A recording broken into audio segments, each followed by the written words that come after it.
C'est totalement interdit, ne le faites pas.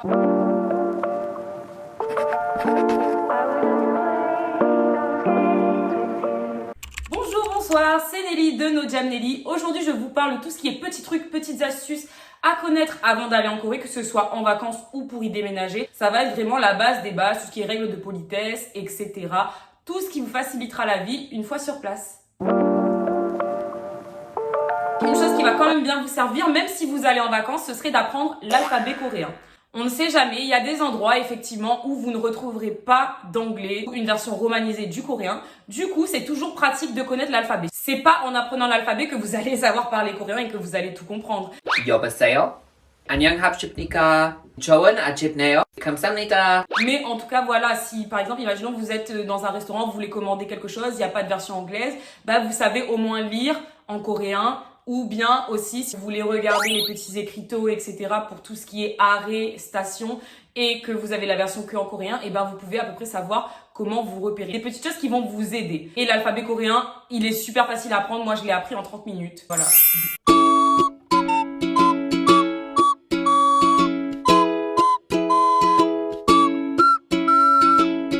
Je vous mets du coup un petit tableau avec l'alphabet coréen. Je vous laisse screenshotter.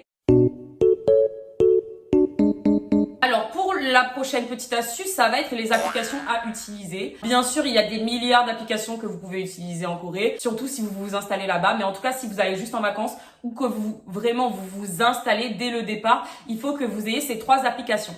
KakaoTalk, qui va vous permettre en fait de discuter avec les Coréens, etc. C'est un peu comme Messenger, juste une application de messagerie en fait. Vous pouvez appeler les gens. Allô? Je sais pas, vous me recevez? Et d'ailleurs, petit tips pour les filles ou pour les garçons, si jamais il y a une fille ou un garçon coréen qui vous disent qu'ils n'ont pas KakaoTalk, ça sent pas bon. 디스커스팅한 냄새가 나요. Il faut éviter ce type de personnes. Ensuite, Kakao Map ou Naver Map, puisque là-bas en Corée, il n'y a pas Google Maps. Les Coréens, ils ont dit non, on n'a pas Google Maps. Ils ont leur propre système à eux, leur propre application à eux. Ça va vous permettre très facilement de vous repérer ou pas. Peut-être pas facilement. En tout cas, voilà, ça va être la version Google Maps coréenne qui va vous permettre de vous repérer. J'utilise Kakao Map, voilà, ça va avec KakaoTalk. Vous pouvez même enregistrer votre maison ou bien voilà votre travail ou voilà des petits lieux, etc. Donc c'est hyper simple d'utilisation. Même ça vous donne les horaires pour les trains, les bus, enfin les trains. Le métro, le bus, les taxis, etc. D'ailleurs, la troisième petite application qui peut être intéressante, ça va être Kakao Taxi si vous voulez prendre le taxi, à installer à l'avance, bien évidemment. Comme ça, vous pourrez commander un taxi plus facilement. D'ailleurs, il y a un petit réglage à faire si vous voulez payer directement au conducteur. Parce qu'en général, cette application, en fait, ça se paye automatiquement. Mais il suffit juste de mettre que vous voulez payer directement au conducteur et là, vous n'aurez pas de problème.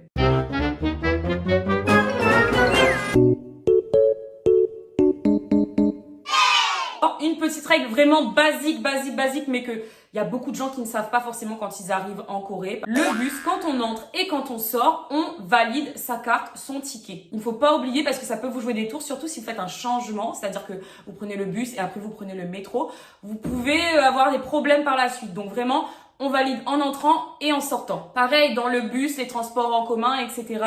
Il ne faut pas faire de bruit. Donc maintenant, tu vas fermer ta gueule. Oui, vous retrouverez des Coréens qui font du bruit, qui sont au téléphone, etc. Mais c'est considéré comme très impoli. Quand vous allez dans le métro, quand vous allez dans le bus, vous ne faites pas de bruit ou alors vraiment le strict minimum. Vous restez le plus silencieux possible pour être le plus poli possible. Et aussi, vous remarquerez que dans le bus et dans le métro, surtout dans le métro, il y a des places qui sont réservées. Les places roses sont les places qui sont réservées aux femmes enceintes. Il y a des gens qui s'assoient à leur place quand il n'y a pas de femme enceinte. À vous de voir si vous voulez vous y asseoir ou pas. Personnellement, ça m'était déjà arrivé parce que j'avais fait l'erreur, vu que je ne savais pas, et on m'a mal regardé.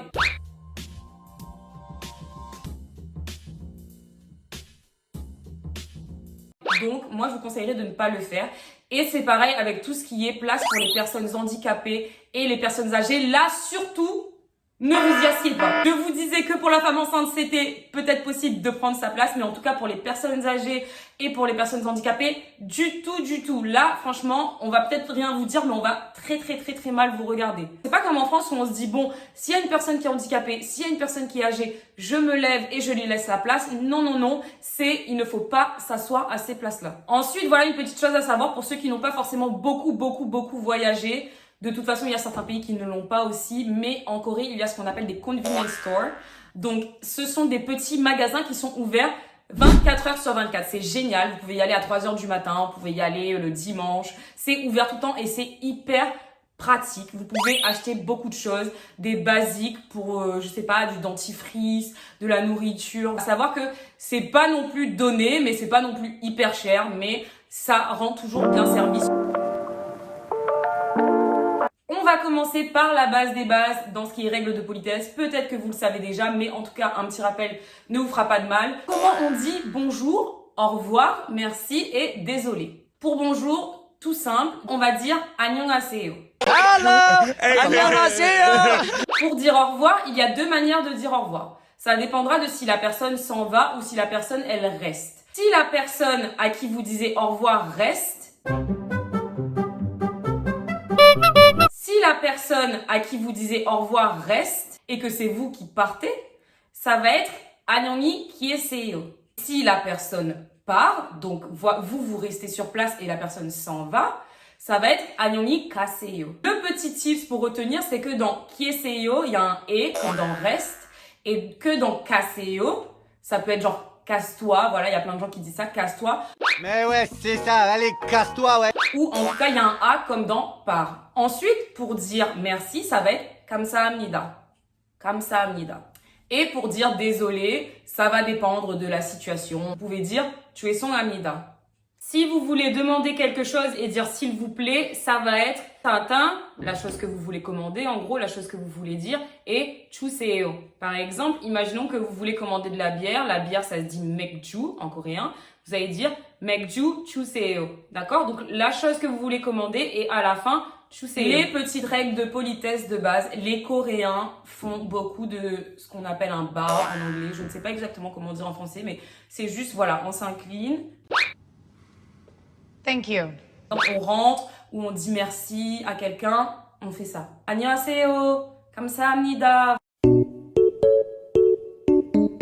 Pas besoin non plus d'aller jusqu'au sol, hein, mais juste une petite inclinaison, ça suffit pour montrer que vous êtes poli et que vous êtes respectueux. Ensuite, quand on donne ou qu'on reçoit quelque chose, imaginons par exemple, je donne ma carte de crédit à quelqu'un, je donne et je reçois avec les 2 mains, d'accord? Soit vous donnez avec les 2 mains et vous recevez avec les 2 mains, soit vous pouvez aussi mettre une main comme ça et récupérer. Je suis pas sûre que ce soit exactement comme ça, il me semble qu'il y a une espèce d'histoire où c'est comme ça, mais bref. Tant que vous mettez une main comme ça et que vous recevez comme ça en faisant toujours la petite inclinaison, ça passera crème, ne vous inquiétez pas. Et bien évidemment aussi, si vous allez chez quelqu'un, chez vous, faites ce que vous voulez, mais si vous allez chez quelqu'un, pas de chaussures à l'intérieur, d'accord? Pas de chaussures, ça c'est vraiment considéré comme sale. Pour vous dire à tel point, quand je voyais des gens qui avaient des chiens, ils nettoyaient les pattes de leurs chiens qu'ils venaient de promener à l'extérieur parce que pour eux, en fait, c'est comme s'ils ramènent de la saleté voilà, dans leur maison. Et d'ailleurs, pareil, les sacs, en général, vous verrez toujours les Coréens, ils mettent jamais leurs sacs par terre. Pour eux, voilà, par terre, c'est vraiment dégueulasse, c'est pas possible. Là, maintenant que je vous ai parlé un peu des basiques, en espérant que j'ai rien oublié, je vais vous parler de tout ce qui est relation un peu avec les Coréens, etc.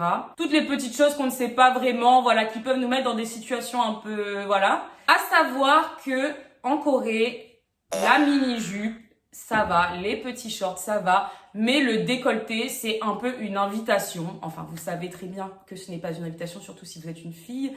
Mais bon, on vit dans ce type de monde, dans ce genre de monde, malheureusement. Donc, à savoir que si vous êtes une fille un peu plutôt réservée, qui ne veut pas forcément avoir des problèmes, ne mettez pas forcément de décolleté parce que c'est mal vu et que c'est considéré, comme je vous l'ai dit, comme une invitation. Pour tout ce qui est plutôt relation intime, relations sexuelles, etc. Sachez que les Coréens pensent qu'une fille et un garçon dans une même pièce, tout seul, bien évidemment, une fille et un garçon dans une même pièce, tout seul, voilà à quoi ça aboutit.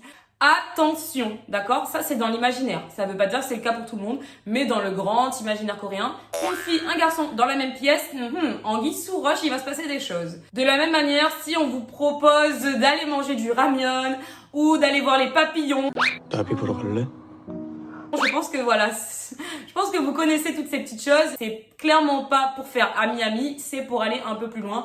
Donc faites attention à ce type de personnes si c'est pas votre vibe. Si c'est votre vibe, tant mieux, amusez-vous, prenez votre plaisir et surtout protégez-vous. Et ça, je vais insister, les Coréens ont tendance à ne pas se protéger. Ils pensent que les maladies n'existent pas, que ce sont des légendes. Donc protégez-vous. Et si quelqu'un ne veut pas se protéger, vous dites non et c'est tout, vous partez. D'accord? Il n'y a pas à se mettre dans des situations comme ça en 2024.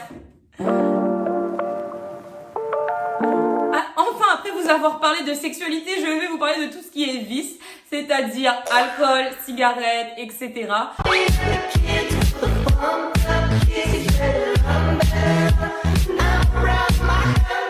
À savoir qu'on ne fume pas partout en Corée. C'est pas interdit.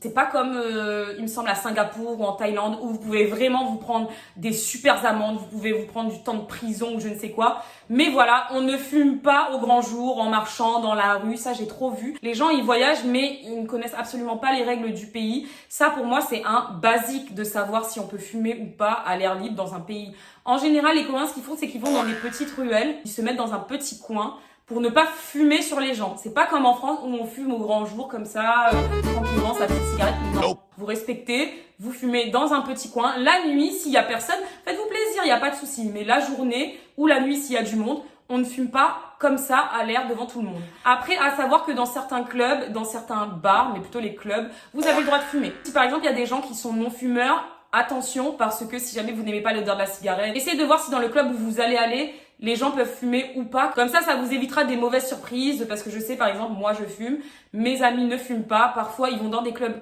où c'est fumeur et ils détestent parce que leurs cheveux, leurs habits sentent la cigarette après avoir passé une nuit ou même pas une nuit, 1 heure quoi. Donc faites gaffe à ça. Les cigarettes ne sont pas très chères en Corée, à savoir. Donc n'achetez rien à l'aéroport, ne venez pas avec vos cartouches, etc. Sauf si vraiment il y a une marque de prédilection que vous aimez. Parce qu'en Corée, on n'a pas les mêmes marques de cigarettes. Pour faire la fête, pour ceux qui aiment faire la fête.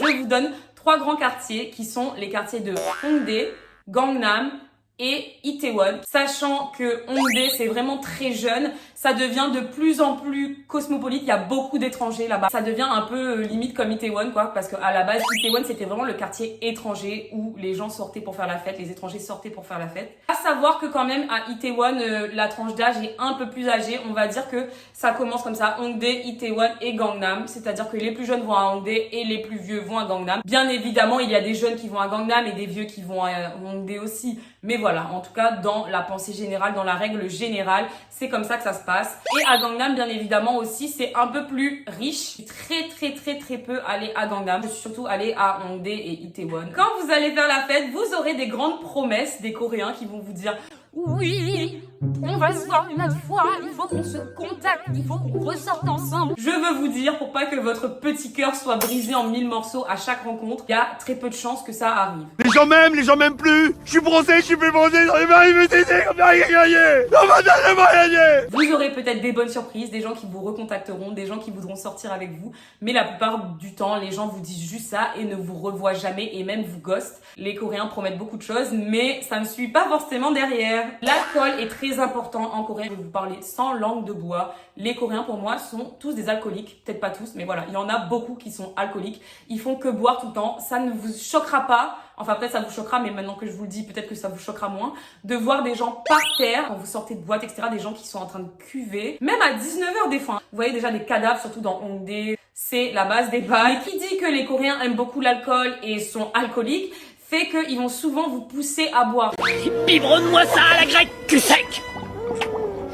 Regarde, il se transforme.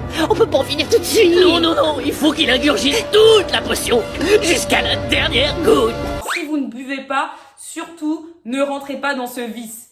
Protégez-vous une fois de plus. Par exemple, moi, je ne fumais pas avant d'aller en Corée, j'ai commencé à fumer. Je buvais très peu, j'ai commencé à boire. Après, tout est dans la retenue. Vous évitez peut-être de tomber dans certaines addictions. Je préfère vous prévenir. C'est tellement important pour eux qu'ils sont même capables de refuser une sortie avec vous. Par exemple, j'avais rencontré un mec sur Tinder et le mec m'a clairement dit que si, quand on allait se rencontrer pour la première fois, je ne buvais pas avec lui, il ne voulait pas me rencontrer parce qu'il voulait pas gâcher son week-end à ne pas boire et qu'il voulait trouver quelqu'un avec qui boire. Donc voilà, vous comprenez un petit peu que l'alcool est important. Ceux qui ne boivent pas, etc., faites attention. Ceux qui boivent, faites aussi attention. Ne tombez pas dans l'excès. Les drogues sont totalement interdites en Corée. Là, c'est même pas faites attention, c'est vraiment zéro. Parce qu'il y a des étrangers, des Coréens qui se débrouillent, qui arrivent à en trouver. C'est totalement interdit, ne le faites pas. Vous pouvez avoir des grosses amendes et même, je ne sais pas s'ils font ça aux étrangers, mais en tout cas, les Coréens qui consomment de la drogue vont en prison. Vous avez probablement entendu parler de tous ces scandales récemment